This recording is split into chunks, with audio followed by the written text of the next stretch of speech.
Hi everyone, कैसे हैं आप सब? कमेंट करके ज़रूर बताइएगा। और मैं मधु चौधरी आप सबका स्वागत करती हूं आपके अपने YouTube channel vlogger Madhu Chaudhary में। तो जी, यहाँ मैंने रख दी है गैस पर कढ़ाई, क्योंकि मुझे बनाने हैं बेसन के आज लड्डू।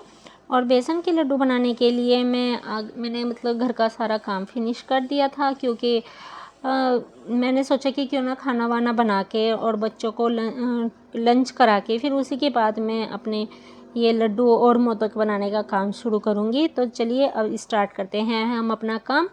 तो यहाँ मैं ले रही हूँ 1.5 से 2 कटोरी, 2 तो नहीं होंगी लेकिन हाँ 1.5 कटोरी मैं बेसन ले रही हूँ।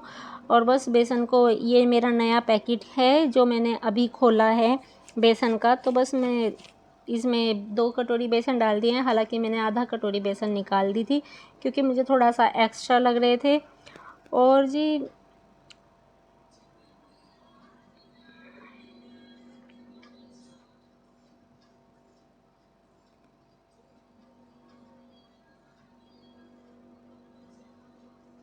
तो यहाँ मैं भून रही हूँ बेसन को। अभी मैंने इसमें घी नहीं डाला है क्योंकि घी को मैं कुछ देर के बाद डालती हूँ। और मेरा कोई इतना ज़्यादा मेजरमेंट भी नहीं है, क्योंकि मैं लड्डू को काफ़ी टाइम से, बेसन के लड्डू जो है मैं काफ़ी टाइम से बनाती आ रही हूँ, मतलब कई सालों से। तो मैं जैसे बना रही हूँ, जैसे भी इनका मैं अपना हिसाब रखती हूँ तो वो बिल्कुल सही बन जाते हैं प्रॉपर। उनका ना मीठा रहता है ज़्यादा और ना ही उसमें घी ज़्यादा होता है। हालांकि अब गर्मियाँ हैं तो गर्मियों में हमें ज़्यादा घी नहीं डालना चाहिए बेसन के लड्डू में, हल्का ही रखना चाहिए। क्योंकि इससे क्या होता है, सर्दी में क्या होता है, जब हम सर्दी में बेसन के लड्डू बनाते हैं, आप उसमें कितना भी घी ऐड कर दीजिए वो जम जाता है, लड्डू आराम से बाइंड हो जाते हैं। लेकिन गर्मियों में क्या होता है, गर्मियों में घी पिघला रहता है और वो बाइंड नहीं हो पाते हैं। घी जो बेसन होता है, जो लड्डू बनाने का बैटर होता है, वो खिंडता रहता है, वो बिखरता रहता है। तो इस चीज़ को हमेशा आप भी ध्यान रखें। और मुझे किसी की रिक्वेस्ट आई थी, उन्होंने फ़ोन करके कहा था कि आप बेसन के लड्डू बनाकर दिखाइएगा कि आप कैसे बनाते हैं। तो मैं आज, मेरा थोड़ा-सा ये भी एक रीज़न था कि मैं आपको लड्डू बना के दिखाऊँ, जिससे कि सबको पता चले कि मैं कैसे बनाती हूँ। जो मुझसे ये रेसिपी माँग रहे थे कि आप कैसे बनाते हो, उनको भी ये दिख जाए। तो मैंने यहाँ पर घी डाल दिया है, मैंने देसी घी डाला है। आप चाहे तो डालडा घी भी डाल सकते हैं, जो भी आपके पास हो आप वो डाल सकते हैं। और पहले मैंने कुछ देर 10 से 15 मिनट करीब उसको ऐसे ही भुना था बिना घी के। और उसके बाद मैंने इसमें घी डालकर इसको भून रही हूँ, इसको साथ-साथ चलाते रहेंगे। और अभी तो ये थोड़ा हार्ड हो जाएगा जब हम इसमें घी डालकर इसको भूनते हैं, चलाते हैं। कुछ देर के बाद जब ये भुन जाएगा तो ये बिल्कुल सॉफ्ट हो जाएगा और ये घी जो है छोड़ने लग जाएगा बेसन।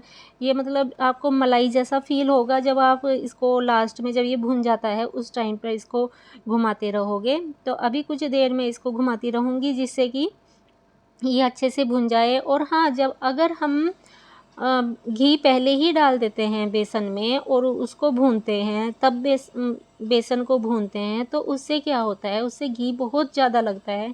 उसकी मतलब घी की क्वांटिटी फिर बढ़ जाती है, उसमें ज़्यादा डालना पड़ता है। लेकिन ऐसे जैसे मैं ये बना रही हूँ, इस तरह से अगर हम लड्डू बनाते हैं बेसन के, तो इसमें घी ज़्यादा नहीं लगता है, क्योंकि आधा बेसन तो हमारा शुरू में ही भुन जाता है बिना घी के। और बिना घी के बेसन भूनने के लिए मुझे 10 से 15 मिनट लग जाती है। लेकिन हाँ, हमेशा ये ध्यान रखें कि गैस हमेशा स्लो पर हो।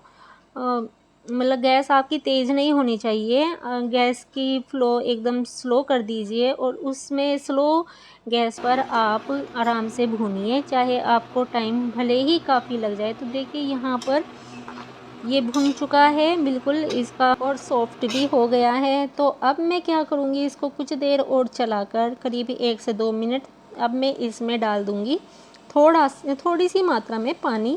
पानी डालकर क्या होगा, जो हमारे लड्डू बनते हैं ये थोड़ा करारे टाइप के बनेंगे। इसमें जो दाना आएगा मुंह में, जैसे लड्डू खाते हैं तो वो दाना आता है थोड़ा करकरारे वाला, वो फील होगा। देखिए अब जैसे मैंने इसमें पानी डाल दिया है, मैं इसको तेज़ी से घुमाऊंगी और तेज़ी से घुमाने के बाद जब तक हमारे ये झाग सारे मर नहीं जाते, ये वाइट वाइट जो, और इसको मैं तेज़ी से ऐसे ही घुमाती रहूँगी क्योंकि मुझे इसके जो जितने भी ये झाग वगैरह आए हैं इनको ख़त्म करना है।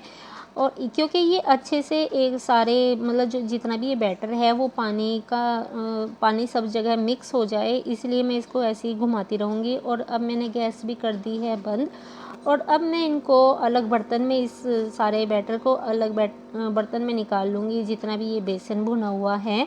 और मतलब थाली में निकालने के बाद, अलग बर्तन में निकालने के बाद मैं इसको फैला दूँगी। फैलाने से क्या होगा कि ये जल्दी ठंडा हो जाएगा, क्योंकि बहुत तेज़ गर्म हुआ रहता है। तो इसमें जैसे ही अगर मैं अभी के अभी इसमें बूरा मिक्स कर दूँगी तो बूरा इसमें मेल्ट हो जाएगा और ये लड्डू बिल्कुल भी नहीं बन पाएंगे। तो मैं अभी क्या करूँगी, कुछ देर के लिए इसको ऐसे ही रख दूँगी, हवा में रख दूँगी कुछ देर, ताकि ये थोड़ा ठंडा हो जाए। फिर उसके बाद मैं इसमें बूरा ऐड करूँगी। तो यहाँ मैं ले रही हूँ आधा कप दूध, और इस दूध में मैंने डाल दिए हैं 4 से 5 चम्मच मिल्क पाउडर के, क्योंकि मुझे बनाने हैं मोदक, और बस मैं सोच रही थी कि मुझे अलग से बेसन ना भूनना पड़े, और मेरा इसी बेसन जो मैंने अभी ये लड्डू के लिए बेसन भुना है तो इसी में काम चल जाए। तो यहाँ मोदक बनाने के लिए मैंने थोड़ा सा ये कंसिस्टेंसी बनाई है मावे टाइप की, कि मावे जैसा बन जाए, खोया जैसा बन जाए। तो मैं इसमें अब ये भुना हुआ ही जो बेसन है मेरा, मैं इसको 2 चम्मच के करीब इसमें ऐड कर दूँगी, जो कि मैं आपको अभी दिखाऊँगी। तो देखिए 1 चम्मच हो गया और ये 2 चम्मच हो गए, तो बस इतना ही करीब मैं लूँगी, और इसको मैं फिर से अच्छे से मिक्स कर लूँगी और मिक्स करती रहूँगी। तो ये मैं मतलब ये मोदक मैं इस तरह की पहली बार ही बना रही हूँ, कि मैंने सोचा कि क्यों ना खोआ मोदक भी तो बनाते हैं, तो मैं इस तरह से बना कर देखूँ। तो इसमें मैंने डाल दिए हैं 2 से 3 चम्मच बूरे के, और थोड़ा सा दूध और मिक्स करेंगे जिससे ये सूखा सूखा सा ना रहे। और इसको बस मैं घुमाती रहूँगी। मैं सोच रही हूँ कि इसका एक डो तैयार हो जाए, और अच्छा सा डो तैयार होने के बाद मैं इसको बाहर निकाल लूँ।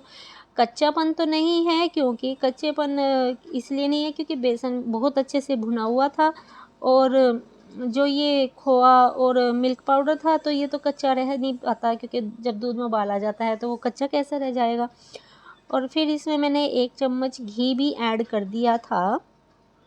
तो चलिए अब मैं इसको ऐसे ही हल्का हल्का घुमाती हूँ। हालांकि ये व्लॉग जो है मेरा लेट हो गया है, क्योंकि घर में कुछ प्रॉब्लम्स हो गई थी। तो बस मैंने क्या सोचा कि बस मैंने सोचा कुछ नहीं, जब टाइम होता है किसी चीज़ का वो तभी आती है।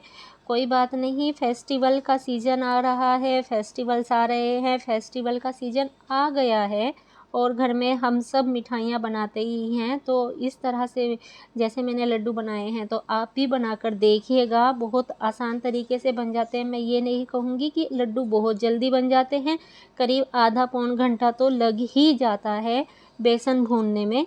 और अभी तो गर्मी है, थोड़ा फ़ील होता है कि हाँ, इतनी देर हो गई, इतनी देर हो गई, लेकिन जब सर्दियाँ आती है तब महसूस नहीं होता, तब तो और अच्छा लगता है कि चलो थोड़ी देर और चूल्हे के पास रहते हैं, आग के पास रहते हैं, गैस के पास रहते हैं, जैसे भी जिसके पास जो सुविधा है उसके पास उनको गर्म में अच्छा लगता है, क्योंकि गैस आँच हमें मिलती रहती है गर्म की, और ठंड का पता नहीं चलता।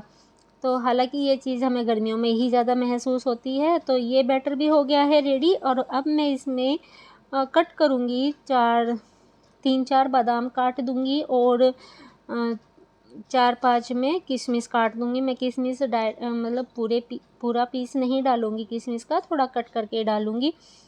तो ये मोदक ज़्यादा नहीं बनने वाले हैं, 4 से 5 ही बनेंगे। हालांकि मुझे गणेश जी को मोदक का भोग लगाना था, इसलिए मैंने मोदक बनाए थे। वैसे तो मैंने मोदक गणेश जी के लिए मावे के बनाए थे, जो प्रॉपर मावा होता है। मैंने वो मावा घर पर ही बनाया था, और मैंने उस मावे के बनाए थे। तो बस मेरा मन हुआ कि क्यों ना मैं इससे बना दूँ। तो ये मोल्ड जो है मोदक का, ये मैंने अभी मंगवाया था, ये ऑनलाइन परचेज़ किया है। तो पहले जो मैंने बनाए हैं ये मैंने धो दिया है, इसे मैंने पोंछ दिया, और इस पर घी लगा दूँगी हल्का सा। घी आपकी इच्छा है, लगाना चाहो लगाओ, नहीं तो ना भी लगाओ। तो ये जो मोल्ड है ये मुझे मतलब पूरी मार्केट में मैं घूम गई थी बर्तनों वालों के यहाँ, लेकिन ये मुझे किसी के यहाँ पर भी नहीं मिला था। तो ये ऑनलाइन परचेज़ करना पड़ा और ये काफ़ी लेट आया है। पहले भी आ गया था तो वो थोड़ा टूटा हुआ था, तो वो रिटर्न करके फिर ये आया है। तो इसे आने में काफ़ी टाइम हो गया, तो इसलिए पहले जो मतलब मोदक थे वो उनकी शेप इतनी अच्छी नहीं आई थी, जो कि मैं आपको सच बताऊँ तो उनको मैंने इसलिए दिखाया भी नहीं था क्योंकि वो मुझे हाथों से ही बनाने पड़े थे। तो पहला मैंने आपको अभी दिखाया मोदक बना के, मैंने सोचा कि चलो एक्सपेरिमेंट कर रही थी क्योंकि फर्स्ट टाइम मोल्ड से बना रही हूँ। तो पहले वाला तो बेकार बन गया था, तो अब देखते हैं ये वाला कैसा बनता है। हाँ, तो ये देखिए ये बहुत अच्छा एकदम बहुत प्यारी शेप में बना है। और ये जो बेसन के और खोआ बेसन के जो मोदक हैं ये बने भी बहुत अच्छे थे।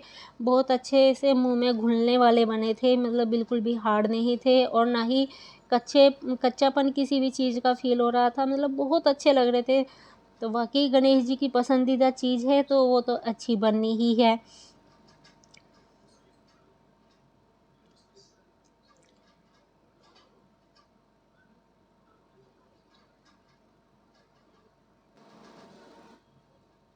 तो लड्डू तो जी बन गए, सॉरी मोदक तो बन गए हैं, अब बारी आ गई है लड्डू की।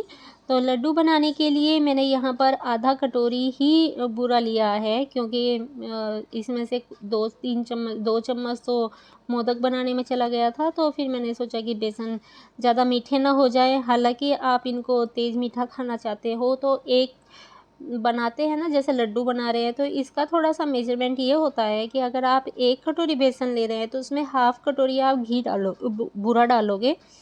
और अगर आप मीठे के शौकीन ज़्यादा हैं, ज़्यादा मीठा पसंद करते हैं तो आप 1 कटोरी में 1 कटोरी भी डाल सकते हैं और 1 कटोरी में डेढ़ से 2 कटोरी भी डाल सकते हैं। वो आपके टेस्ट अकॉर्डिंग टू टेस्ट है, आपके टेस्ट के अनुसार है, जैसा आपको पसंद है आप ऐसा यूज़ कर सकते हैं, ऐसा इतना ही डाल सकते हैं जितना भी आपको मीठा पसंद है। वैसे तो मेज़रमेंट तो यही कहता है कि 1 कटोरी बेसन है तो हाफ़ कटोरी आप उसमें बूरा डालिए। और बूरा जो है ये हमारा घर का, मतलब जो हमारी साइड बनता है उधर का बूरा है, बल्कि जबकि यहाँ पर भी बूरा पैकेट में मिलता है, चीनी को पिसा हुआ मिलता है, तो वो बूरा हमें इतना अच्छा नहीं लगता है। तो देखिए कितने अच्छे बन गए हैं। अगर आपको पसंद आए हैं तो लाइक शेयर कमेंट करना ना भूलें और मेरे चैनल को सब्सक्राइब भी कर दीजिएगा। जय हो गणपति महाराज की। और देखिए गणपति जी के भोग के लिए मैंने बना दिए हैं लड्डू और मोदक।